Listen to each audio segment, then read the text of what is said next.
Para po sa ating lahat. Tayo po ay mag-umpisa sa ating pong gawain, ang ating pong 7 last word. So tayo po ay manalangin sa araw na ito at ating idulog ang ating gawain sa araw na ito. Tayo po manalangin.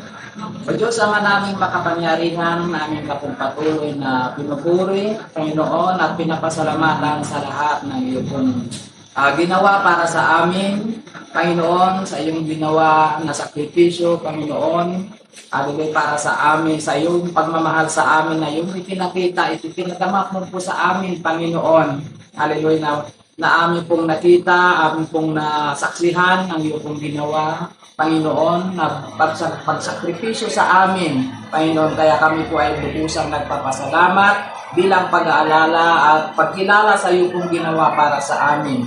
Amin ka pong pinapasalamatan at pinupuri ka po namin, Panginoon. At amin ding idinudulog, Panginoon, ang amin pong gawain na ito, Panginoon, sa iyo pong patuloy na pangunguna at patuloy na pakikisama sa bawat isa po sa amin, Panginoon. Hallelujah, sa lahat ng aming gagawin, ikaw ang mapapapurihan, Panginoon, ang iyong pong patuloy na pangunguna at pakikisama sa bawat isa, maging, Panginoon, sa lahat ng magdadala ng iyong pong mga salita at magmagahayag bilang pag-aalala, Panginoon, at patuloy na pag-aralan ng maunawaan ang iyong ginawa po para sa amin, Panginoon, na sakripisyo sa iyong ginawa sa bawat isa po sa amin. Pagpalain mo po ang iyong pong mga lingkod na gagamitin, Panginoon. Ikaw ang magkasi sa kanila, mahiyag ang iyong pong mga salata na ayon sa iyong pong paumuna at paikisama, at higit sa lahat sa bawat na makakakinig, Panginoon, nito, Panginoon. Hallelujah, ikaw ang magbukas ng tamang pangunawa at pagkaintindi nito, Panginoon, at higit sa lahat, Panginoon, na may sa pamuhay po namin at patuloy na naaalala at may kilala, Panginoon, ang iyong sakripisyo ng pagmamahal para sa amin, Panginoon. Pagpalain mo po ang iyong pong mga salita at maging, Panginoon, sa bawat lahat-lahat ng aming pong gagawin, Panginoon, na ikaw ang mapapurihan, Panginoon. Hallelujah. Kahit aming pinagkakatiwala ito sa iyo pong pangunguna at maging sa lahat maranasan ng iyo pong presensya, Panginoon. Hallelujah. At maging, Panginoon, ang iyo pong pagmamahal na patuloy na ipinapadama mo po sa bawat isa po sa amin mula noon hanggang ngayon, Panginoon, na ipinapadama mo po sa bawat isa po sa amin. Panginoon, pagpalain mo po ang bawat isa sa lahat ng magagamit, Panginoon, sa lahat ng aming gagawin. Wala pong ibang maitaas, mapapurihan, Panginoon, kundi ikaw po lamang. Pagpalain mo pong bawat isa at patuloy na ikaw ang maluwalhati at maitaas. Salamat, Panginoon, at ito po ang aming samot dalangin na may pasasalamat at patuloy na pagpupuri sa inyo, Panginoon. Salamat po, ito pong aming dalangin sa matamis na pangalan ni Kristo Jesus na aming Panginoon at tagapagligtas. Amen.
wika na binanggit ng ating Panginoong Hesus ay matatagpuan sa Luke 23:34.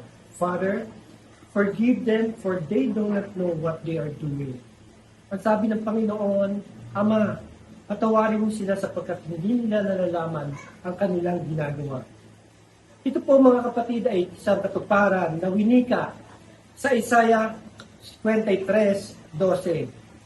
Pinako niya kanilang kasalanan at idinalangin sila'y patawarin. Ang Panginoong Hesus ay pinako sa pagitan ng dalawang makasalanan.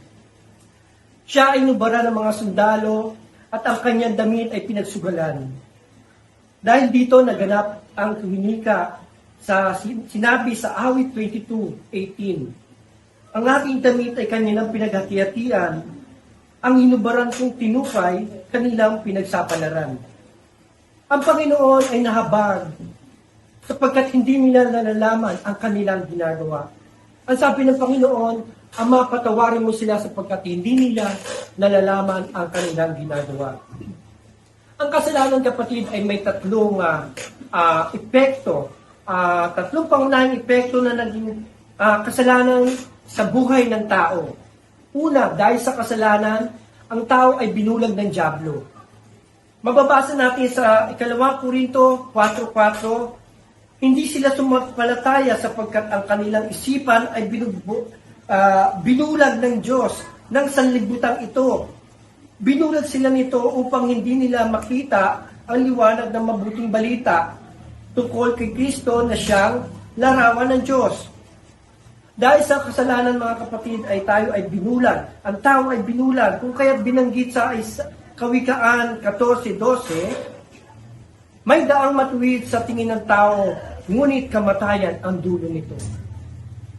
Ang akala ng mga sundalo na nagpako at nagupit sa ating Panginoon ay napakabuti ng kanilang ginagawa. Ngunit, subalit hindi nila alam na ang kanilang ginagawa ay isang malaking kasalanan. Dahil sa kasalanan, mga kapatid, ang tao ay binulag ng dyablo na kahit mali ang kanilang ginagawa, hindi nila ito nakikita. Pangalawa, dahil sa kasalanan, ang tao ay napalayo sa Diyos. Binanggit sa Isaiah 59:1 and 2, si Yahweh ay laging malakas upang tayo kanyang tulungan. Hindi siya bingi para ang dalangin mo ay hindi niya mapakinggan. Subalit, ang sala mo ay naging dahilan kung bakit ang dalangin mo ay hindi niya marinig. At siya rin naging dahilan ng paglayo ninyo. Ang kasalanan po ay naging dahilan kung bakit ang tao ay napalayo sa Diyos. Binanggit sa Romans 3:23, ang lahat ay nagkasala at hindi nakaabot sa kaluwalhatian ng Diyos. Pangatlo, dahil sa kasalanan, ang tao ay tumanggap ng parusa, buhat sa Diyos. Kung kaya't ang Panginoon ay nanalangin sa Ama, sinabi po sa Romans 6:23, sapagkat ang kamatayan ang kabayaran ng kasalanan. Ngunit ang kaloob ng Diyos ay buhay na walang hanggan sa pamamagitan ng ating Panginoong Jesucristo. Kung kaya ang Panginoon ay nanalangin sa ating Ama, sa Diyos Ama, na patawarin mo sila sapagkat hindi nila nalalaman ang kanilang ginagawa. Ngunit ang pag-ibig ng ating Panginoong Hesus na binanggit sa Colossus 1:14, sa pamamagitan ng anak, tayo ay pinalaya at pinatawad sa ating mga kasalanan. Ang Panginoon Hesus ay bumaba dito sa lupa upang tayo tubusin sa ating mga kasalanan. Sinabi sa 1 Pedro 2:24, sa kanyang pagkamatay sa krus, dinala niya ang bigat ng ating kasalanan upang tayo mamatay na sa kasalanan at mabuhay ayon sa kalooban ng Diyos. Tayong lahat ay inaanyayahan ng ating Panginoon at magpakumbaba tayo. At binanggit sa Isaiah 1:18, hali kayo at magliwanagan tayo. Gaano man karumi ang iyong kasalanan, ay handa kong ipatawad ang lahat ng iyan. Kahit kayo marumi, ay gagawin ko kayong busila sa kaputian. Ang Diyos po ay Diyos na mapagpatawad. Ang Diyos po ay Diyos na maawain. Kailangan lang po natin magpakumbaba at humingi ng tawad sa Panginoon. Purihin ng Diyos.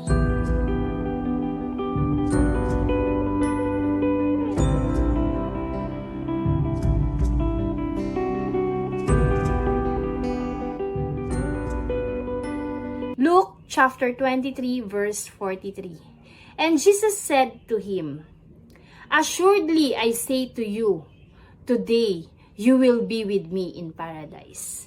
Isa pong napakagandang pangako at pangungusap na may katiyakan na kung saan ay even now po, same promise na ino-offer ng Panginoon para sa lahat na nagnanais na mapabilang sa kanyang kaharian. Gaya na lamang po ng tagpong ito ng dalawang makasalanan na kung saan ay nagkaroon sila ng pagkakataon na ma-encounter ang ating Panginoong Hesus. At mapalad po yung pangalawang kriminal na ito dahil kahit sa kanyang kahuli-hulihang hininga, ay napabilang siya at nakasama niya ang ating Panginoong Hesus. Tunay nga lamang na hindi sa mabubuting gawa maliligtas ang isang tao, kundi gaya ng hakbang na ginawa ng pangalawang kriminal na ito at kung saan ay nabigyan siya ng napakagandang pangako ng ating Panginoong Hesus. So paano nga ba tayo makakatanggap ng assurance of salvation? Meron tayong tinatawag na ABC, which is A, una, stands for admit that you are a sinner. Gaya na lamang po ng ginawa ng pangalawang kriminal na ito na tinanggap niya sa sarili niya na siya'y makasalanan. Makasalanan talaga. Dahil nandun siya mismo nakapako sa krus. Na kung saan ay alam niya na walang ginawa ang ating Panginoong Hesus. Na kung siya ay nandoon ay hindi niya deserve na mapako. Pero ang pangalawang kriminal na ito na ay alam niya na siya ay makasalanan. Kaya nandun siya, nakapako sa krus. Tinanggap niya sa sarili niya na siya ay makasalanan. Kung kaya naman kinalugdan siya ng ating Panginoon. At nasambit ang Lucas chapter 23:43 na sinasabi ng Panginoon na sa Tagalog ay sinasabi ko sa iyo, ngayon din isasama kita sa aking paraiso. Diba? Napakasarap sa pakiramdam. Kung ikaw ba kapatid, kaharap mo ang Panginoong Hesus at sinabi sa iyo yun, 'di ba? Matutuwa ka dahil isa yung karangalan na mapabilang sa kaharian ng ating Panginoon. Kaya naman tayo kapatid, kung ino-offer sa atin ng ating Panginoon yung ganyang pagkakataon na yan, ano po ba yung magiging response natin? Di ba po ba? Nakakatiyak po ba tayo sa ating patutunguhan? Nakakatiyak po ba tayo ngayon sa ating mga sarili? Kaya, ang pangalawa po, ang sabi doon, B, is we need to believe in Jesus Christ. Sabi sa 1:3:18, hindi hinahatulang maparusahan ang sumasampalataya sa bugtong na anak ng Diyos. Subalit, hinahatulan ng parusahan ang hindi sumasampalataya sa Kanya.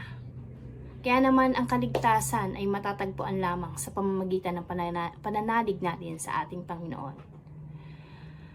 We need to believe na siya yung ating tagapagligtas. We need to believe na lahat ng bagay ay control niya. Gaya na lamang ng ginawa ng pangalawang magnanakaw na ito, na nasaksihan niya yung miracle na ginawa ng Panginoon. Kaya naman naniwala siya sa ating Panginoon. Mayroon siyang recognition, pagkilala sa ating Panginoong Hesus. And number 3, which is C, is commit yourself to the Lord. Ayan. Ialay daw po natin ang ating buhay sa Kanya. Dahil nga naman pag inalay natin yung buong buhay natin, ano pa nga ba? Lahat ng plano mo, lahat ng naisin mo, ayan, lahat ng gusto mo mangyari sa buhay mo, ibigay mo sa Panginoon, ialay mo sa Kanya, at hayaan mo na siya ang maghari sa buhay mo. Kaya naman kapatid, ano pa ba ang hinihintay natin sa mga oras na ito? Ano po ba yung magiging tugon natin kung sakaling ikaw nakaharap mo ang ating Panginoon?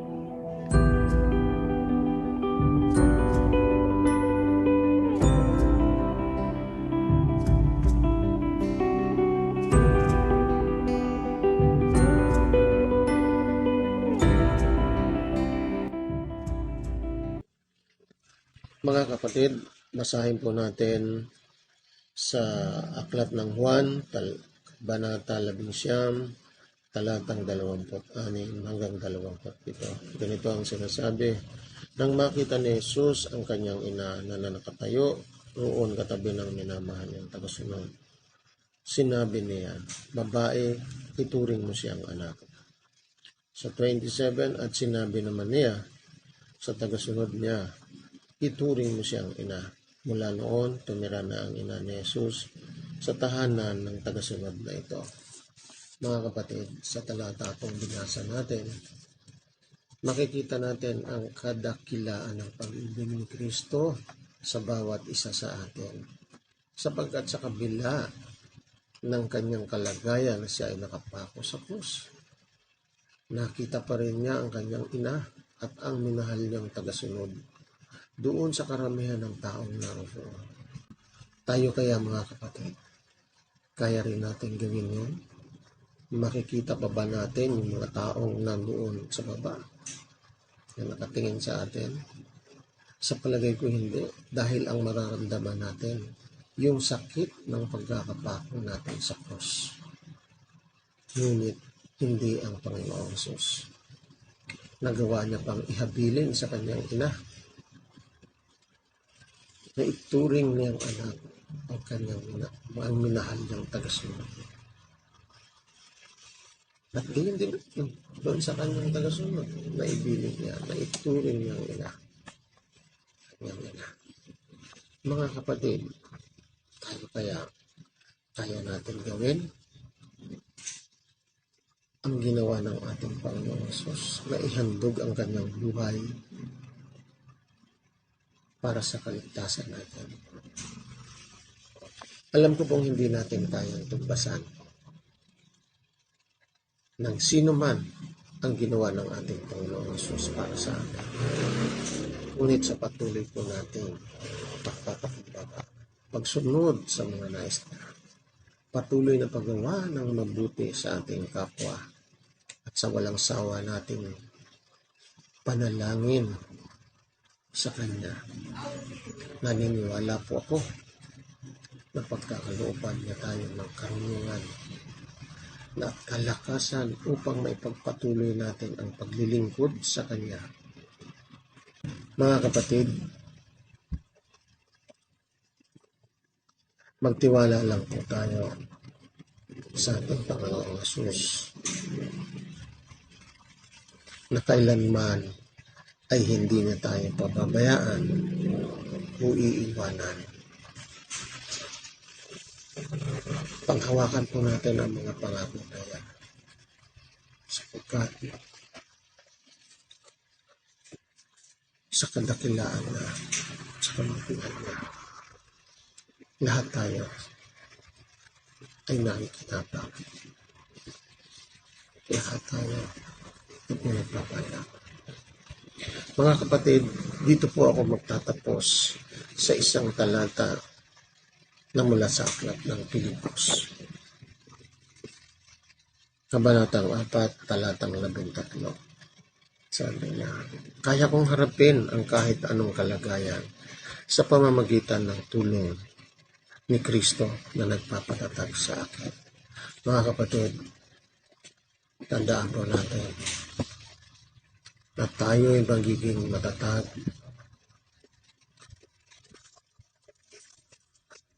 sa pamamagitan ng ating Panginoon.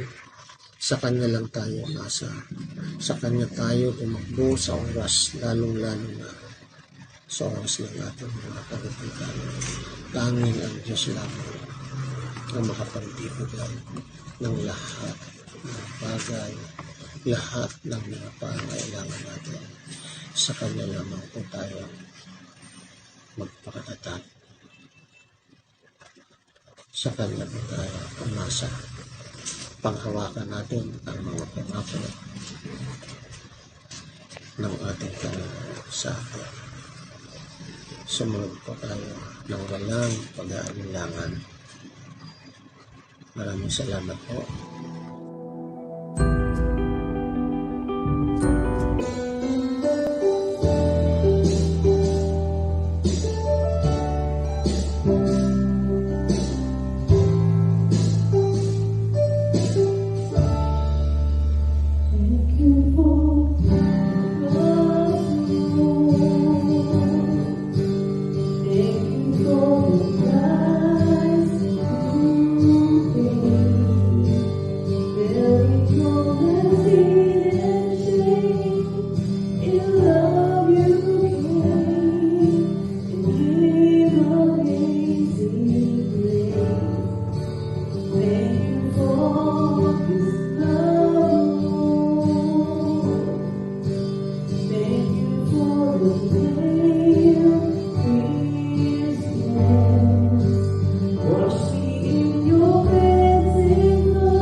ng winika ni Jesus. Eli, Eli, lama sabachthani. Ibig sabihin, Diyos ko, bakit mo ako pinabayaan? Ito ay mababasa sa Mateo 27:46 at Marcos 15:34. Hanggang saan ang pagtitiwala mo sa Diyos? May isang pastor noon na nagkaroon ng cancer at tinanong niya ang Diyos kung bakit. Ayon sa kanyang patotoo, sumagot ang Diyos sa kanyang kalooban ng isa na lang ding tanong. Anak, hanggang saan ang pagtitiwala mo sa akin? May mga tanong sa buhay natin na walang madaling paliwanag. Ang kamatayan ng isang mabuting tao, ang biglang pagkakasakit ng isa nating mahal sa buhay, o ang pagkakasunog ng isang kapilya at marami pang iba. Isang aklat ang sinulat ng isang Hudyong pastor. When bad things happen to good people.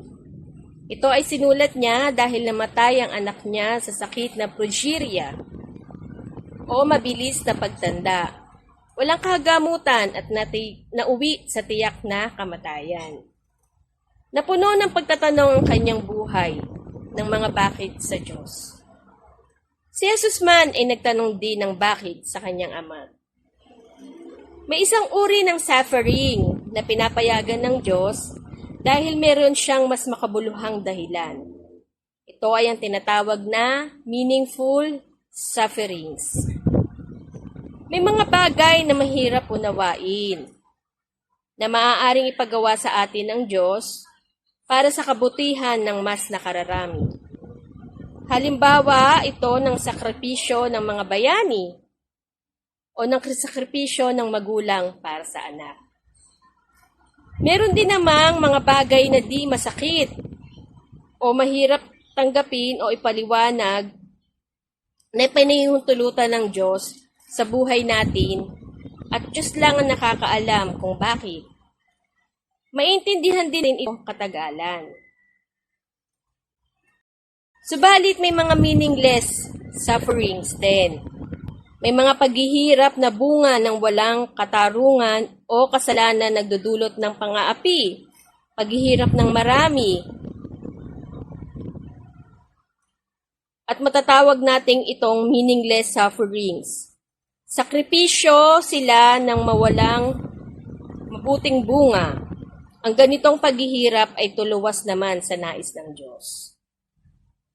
Ang naganap sa buhay ng Panginoong Hesus ay isang meaningful sufferings. Ginawa niya ang pagsasakripisyo para sa ikabubuti ng lahat. Ang hindi pagsagot ng Ama sa kanyang mga bakit ay pansamantala lamang dahil ang dulo ng kanyang sakripisyo ay tagumpay para sa Diyos. Alam ni Jesus ang sagot sa kanyang tanong. Kaya sa pananahimik ng Ama, lubos pa rin ang kanyang pagtitiwala. Ang salitang ito ay may kinalaman sa Psalms 22. Ito ay awit ng panalangin na nagsisimula sa pagtatanong sa Diyos at nagwakas naman sa pagtitiwala sa katapatan ng Panginoon. Kung utusan ka ng Diyos na dumaan sa mahirap na sakripisyo alang-alang sa ikabubuti ng marami, susunod ka ba at magtitiwala sa pansamantalang pananahimik ng Diyos?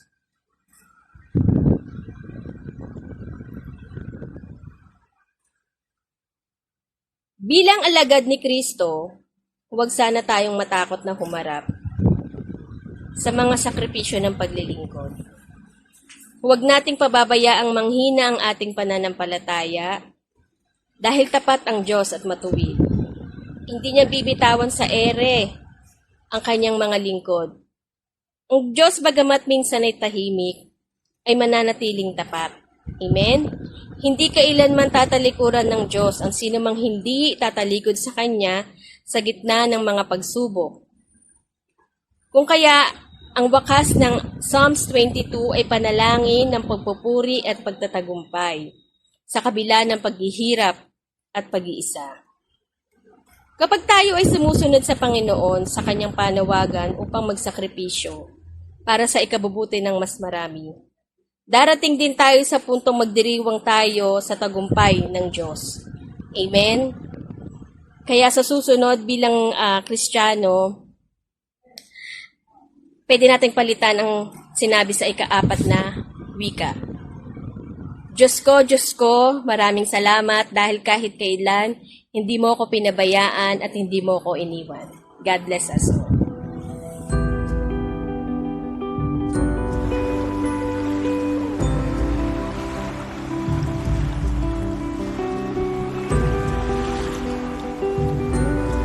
Ang ika-5 salita po sa 7 last word is nauuhaw ako. Bago po tayo dumako sa ating verse, gusto ko pong ipaliwanag sa inyo, maunawaan nyo ano po ba ibig sabihin ng nauuhaw. Alam naman po natin ang feeling na nauuhaw, yung mga napapagod, nagutom, nabilad sa araw. Pero dito po sa mensahe na to, ang ating Panginoon ay iba ang naranasan niya. Siya'y naglakad, pinalo, may bitbit na krus, sinaktan, napako sa krus. At yung feeling na nauuhaw, hindi lang literal na nauuhaw. Meron siyang nais na i-mensahe sa atin. Sa kanyang salita na nauuhaw. Mababasa po sa Juan 19:28. Alam ni Jesus na naganap na ang lahat ng bagay. Kaya't upang matupad ang kasulatan ay sinabi niya na nauuhaw ako. Babaybayin po natin ang bawat salita, no? Naganap na ang lahat ng bagay. Ibig sabihin naganap, ito po yung kanyang mission, yung purpose sa earth. Ito po yung naganap. Ang lahat ng bagay, mga bagay na ginawa niya, ito yung miracles na ginawa niya. Nagpagaling siya ng may sakit, nagpakain ng tao, binuhay ang patay, palayas ng demonyo, nagturo sa mga tao. Pinakita niya kung anong perfect example na gaya na tutularan natin. Kaya upang matupad ang kasulatan, sinabi niya nauuhaw ako. May mensahe siya, no? Na nauuhaw ako. Being our part, ito yung dapat ibigay natin. Kaya meron pong do's and don't na sa mensahe na nauuhaw ako. Basahin po natin sa ating kasunod na verse, no? Sa Juan 19:29, may isang mangkok doon na puno ng maasim na alak. Inilubog nila rito ang isang espongha, ikinabit iyon sa isang tangkay na hisopo at inilapit sa kanyang bibig. Isang maasim na alak. Ito po yung hindi natin dapat ibigay. Ano po ba ibig sabihin ng maasim na alak? Sabi sa awit 69:21, sa halip na pagkain ng ako'y magutom, ang dulot sa akin mabagsik na lason. Suka at di tubig ang pinainom. Mabagsik na lason. Ito po yung kasalanan o yung sin na hindi natin dapat ibinibigay sa Panginoon. Yung suka represent na mga bagay na hindi katanggap-tanggap sa Kanya. Ito yung ayaw niya. Kasi ito yung naibigay sa Kanya which is hindi yung kailangan niya. Kaya yung dues na dapat, yung gagawin natin, ibigay natin sa Kanya yung tubig. Yun ang hindi naibigay sa Kanya. Ano po ba yun? Tanggapin natin siya bilang ating tagapagligtas. Siyempre, pag tinanggap na natin siya, dapat bitbit natin yung 9 fruit of the Holy Spirit na kaloob sa atin ng Panginoon. At siyempre, ibigay natin ang pagmamahal sa ibang tao. Tumulong tayo, share the gospel. Yun po yung nais niyang ibigay natin. He needs water. Water represents, symbolized life. Ito po yung mababasa natin sa John 7:38. Ang sumasampalataya sa akin, ayon sa sinasabi ng kasulatan, mula sa kanyang puso ay dadaloy ang tubig na nagbibigay buhay. Ito po yung kahulugan ng tubig, no? Na nagbibigay buhay. Ano po ba yung buhay? Ang kailangan niya yung kaluluwa. tumulong tayo sa kanya na maraming mailigtas na kaluluwa. Tulungan natin siya. Maraming tumanggap. Yun yung nais niya, no? Naghahanap siya ng pagmamahal. Ito po yung tinutukoy na I thirst para sa kanyang sinabi. He's asking for love. Minsan tayo kasi hindi natin na ibibigay yun eh, yung pagmamahal. Yun ang kailangan kasi ng Panginoon, yung pagmamahal natin. Kaya po minsan yung time, hindi natin na ibibigay yun sa Kanya. Mas nabibigay natin yung time sa ating sarili, sa mga makabundong bagay. Mas napaprioritize natin yung ibang bagay kaysa yung time na ibibigay natin sa Kanya. Hindi tayo nakakaati ng mga gawain. Minsan, pag sa mga gawain, minsan na lang tayo, no? Praise and worship, hindi pa tayo makapagpuri sa Kanya, hindi natin maibigay yung the best sa Kanya. As well as the giving, minsan, He deserves the best offering, hindi pa natin maibigay yun. Kaya sa ating mensahe ngayon po na I thirsty, nauuhaw ang Panginoon. Hindi lang sa literal na naranasan niya, na kauhawan, kundi bigyan natin siya ng pagmamahal. Bigyan natin siya ng tubig. Yun po. Magandang gabi po. Salamat.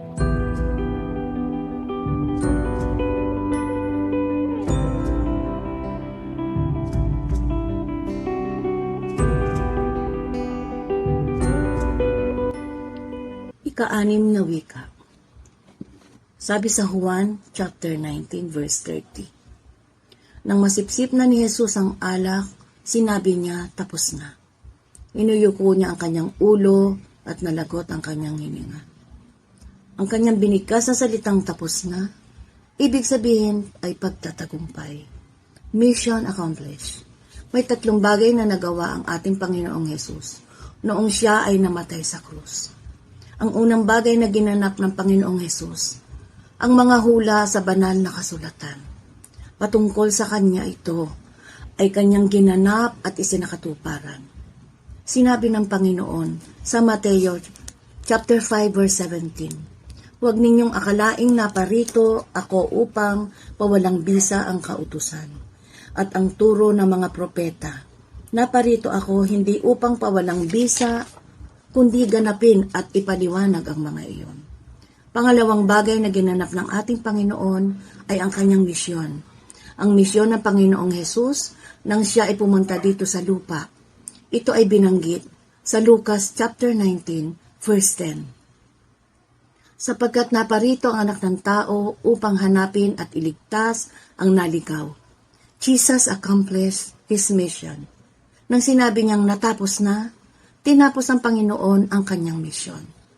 Pangatlong bagay na ginanap ng ating Panginoong Hesus doon sa krus ay ang pagtubo sa sangkatauhan nang sabihin niya ang salitang naganap na.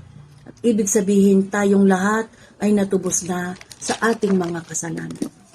Sabi sa Efeso, chapter 1 verse 7, tinubos niya tayo ni Kristo sa pamamagitan ng kanyang kamatayan sa krus. At sa gayon ay pinatawad na ang ating mga kasalanan. Iyon pong katagang it is finished, ibig sabihin po ay paid in full. Kaya tayong lahat po mga kapatid, hindi na natin kailangan magbayad para tayo ay mapatawad sa ating mga kasalanan. Sapagkat tayong lahat ay ibinayaran na ng ating Panginoon. We are paid in full. Hindi na natin kailangang magpenitensya para tayo ay maligtas. Hindi na natin kailangan magpasa ng krus para tayo ay maligtas. Sapagkat sinabi ng ating Panginoong Hesus, bago siya malagutan ng hininga, natapos na. Ibig sabihin, binayaran na niya ang lahat ng ating Panginoong Hesus at iyon ay sapat na. Ang sabi sa Hebreo 10 verse 10, nilinis tayo ni Hesukristo sa pamamagitan ng paghahandog ng kanyang sarili at iyon ay sapat na. Ang Panginoong Hesus ay hindi taon-taon namamatay. 1 beses lamang namatay ang ating Panginoong Hesus. 2,000 taon na ang nakaraan. Ikaw ay binayaran na ng Panginoon.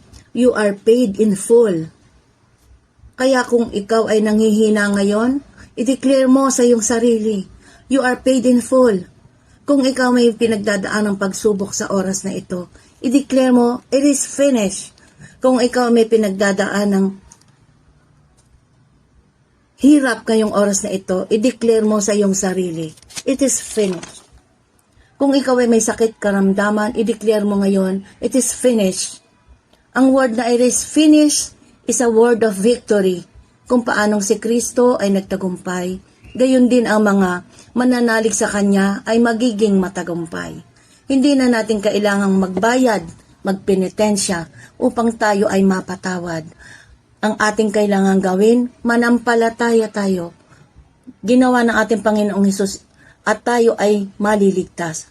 Sabi sa Romans 10, verse 9, kung ipapahayag ng iyong mga labi na si Jesus ay Panginoon at mananalig ka ng buong puso na siya ay muling binuhay ng Diyos, maliligtas ka. Ayaw ng Panginoon na tayo ay magdanas ng hirap. Kung kaya't ninais ng Panginoon na siya na ang maghirap para sa atin. Kailangan nating gawin, tanggapin na ang ginawa ng Panginoong Hesus sa krus ng Kalbaryo ay para sa atin. Hindi na dapat mangamba sapagkat ikaw ay bayad na. Mananampalataya lamang tayo at tanggapin ang Panginoong Hesus ng buong puso at tayo ay maliligtas. Kaya mga kapatid, huwag nating sayangin ang lahat ng sakripisyo na ginawa ng Panginoong Hesus para sa atin. Amen.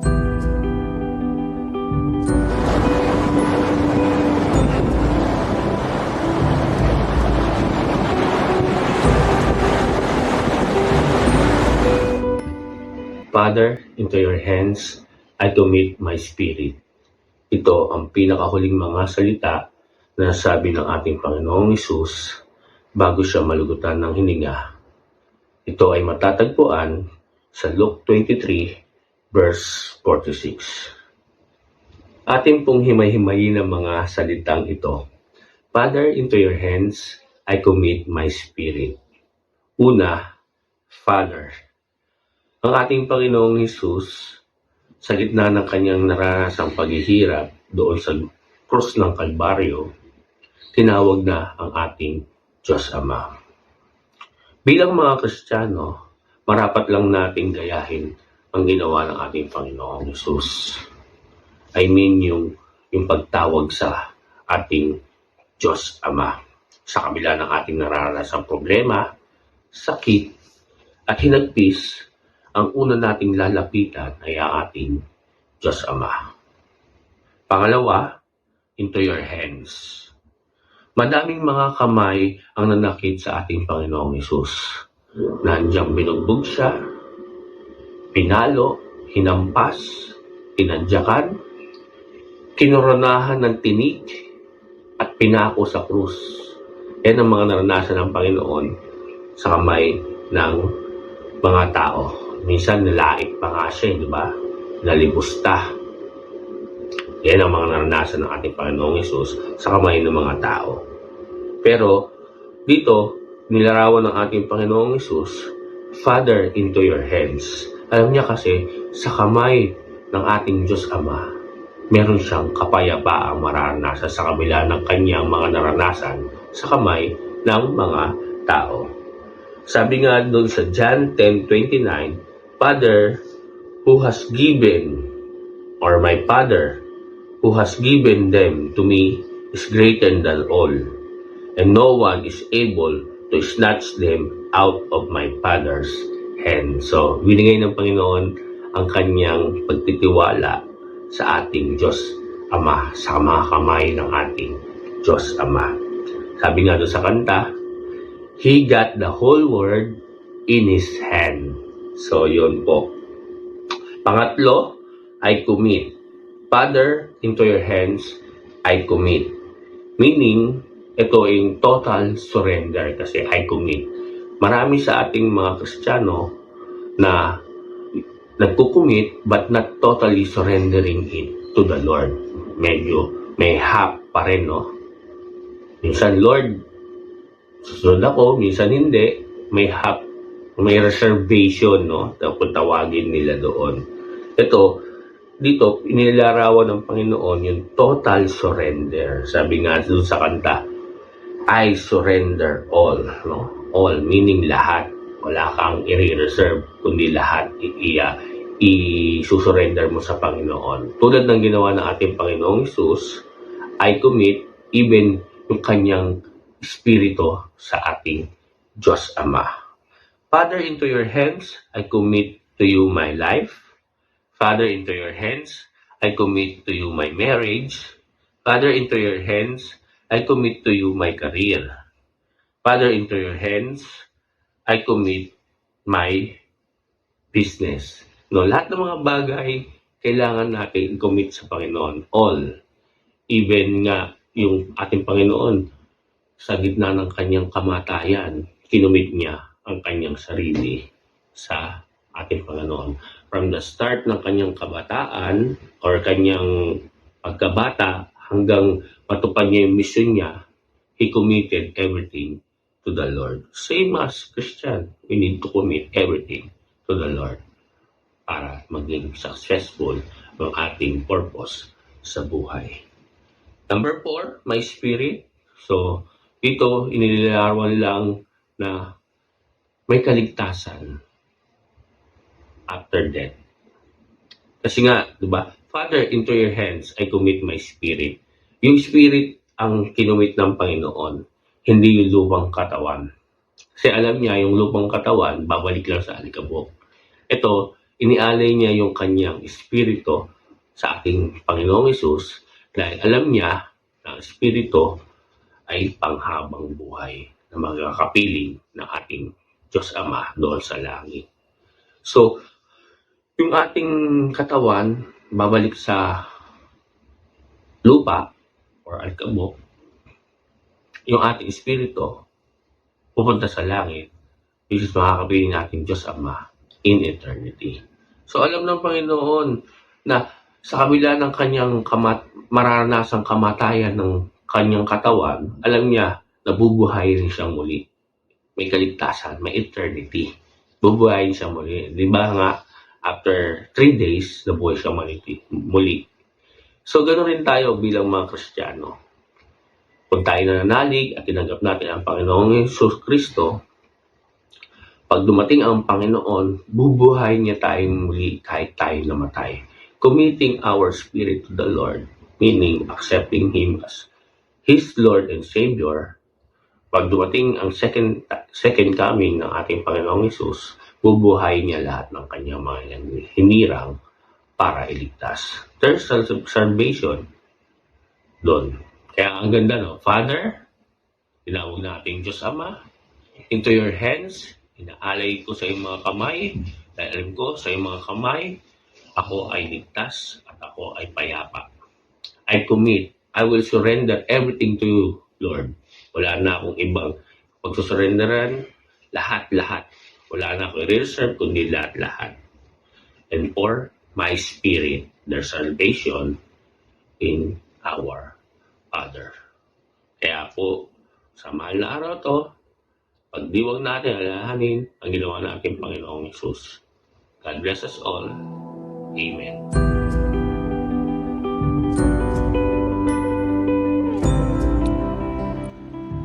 Maraming salamat po sa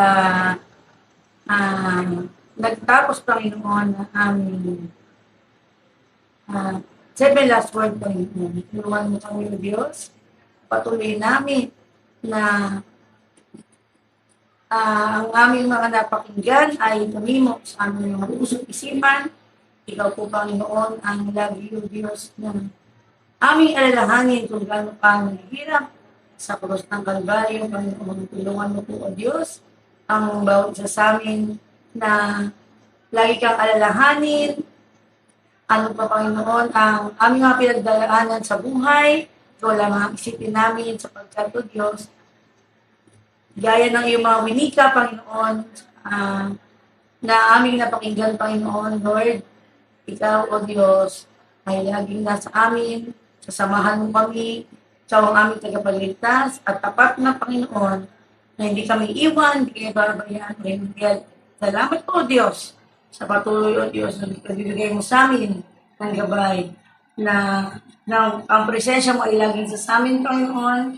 Ano ang aming mga iniisip, O Diyos, na suliranin, Panginoon, alam po namin, O Diyos, kakayanin namin ito sapagkat Ikaw, O Diyos, ay nasa amin, kalagitnaan. Kasama ka namin, Panginoon, sa kahit ano pang ang laban ng buhay, O Diyos. Salamat, Panginoon, sapagkat patuloy mo kami kinakalinga at patuloy mo kami minamahal. Pag ginagita namin, Panginoon, ang araw, Panginoon, na kung saan ikaw ay naghirap sa krus ng Calvary, Lord, langin po namin na kami o din po, Panginoon, ay nais namin maging katulad ng iyong mga ginawa, O Diyos. Habang ikaw ay narito sa lupa, Panginoon, kung ano man ang Lord na pinakita mo, O Diyos, nais namin gayahin, O Diyos, ito upang, Panginoon, sa amin, O Diyos, na pagharap sa iyo, Lord, ay patuloy ka, Panginoon, na mayroon kami, Panginoon, may pagmamalaking na ikaw ay nakagawa namin ang nais mo pagawa sa amin, O Diyos, na yung iyong Panginoong mga sa ginawa, Panginoon, dito sa lupa, O Diyos, ay aming Panginoon, inaya, O Diyos, sinagawa sa aming buhay, sinapuso, Panginoon, Lord. Maraming salamat, O Diyos, sa patuloy na pagbigay mo sa amin ng kalakasan, ng katatagan, Panginoon, ng biyaya ng pagmamahal, Panginoon, sa pagkat ikaw, Diyos, ang aming lamang na sasambahin, ang kilalanin, Panginoon, at wala ng iba pa, Panginoon. Kailangan po namin na ang bawat aming mga napakinggan ay lagi, Panginoon, namin isipin kung saan mga puso at isagawa namin ang nais na paggawa hanggang sa iyong pagbalik, Panginoon. Maraming salamat po, Diyos. Kailangan po namin ito ang katagumpayan na lahat-lahat, Panginoon, ng nais mo sa aming buhay. At sinasagutan namin na gawa ng kaaway na hindi ito, wala ito, Panginoon, na karapatan, Panginoon, na pumasok sa aming buhay. Kapagtagumpayan namin lahat ng kanyang mga panukso, lahat ng mga hindi maganda, Panginoon, na pangyayari, Lord, na gawa ng kaaway, Lord, ay iyan namin sinasuwata, Panginoon, at ikaw lamang ang aming kilalanin at ikaw lamang ang aming kilalanin Diyos at wala ng iba. Nagliligtas sa amin sa anumang mga kapamakan, Panginoon. Ito po ang aming samot dalangin sa pangalan ni Jesus. Amen. Amen.